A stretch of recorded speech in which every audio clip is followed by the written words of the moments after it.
परम प्रेमय श्री श्री ठाकुर अनुकूलचंद्र श्रीमुख निसृत पवित्र स्वास्थ्य सदाचार सूत्र ग्रंथ पाठ वैशाखर नवोत्सर्जन मोर परम पुरुष जे पूरणधनी कुलमालिक परम पिता तांक निकट यह एकांत प्रार्थना प्रति प्रत्येक जेपरी निरोग निरापद धीमान श्रीमान कुशल कौशली पराक्रमी क्रियमाण सुस्थ सबल चिरायु होई बंची रहते आउ मोर कातर प्रार्थना जेपरी से मंजूर करती।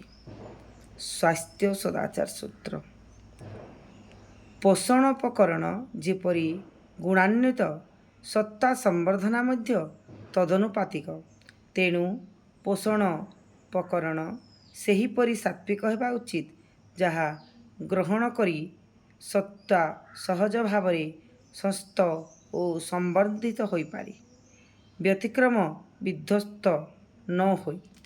वाणी संख्या 60। जय गुरु जय गुरु।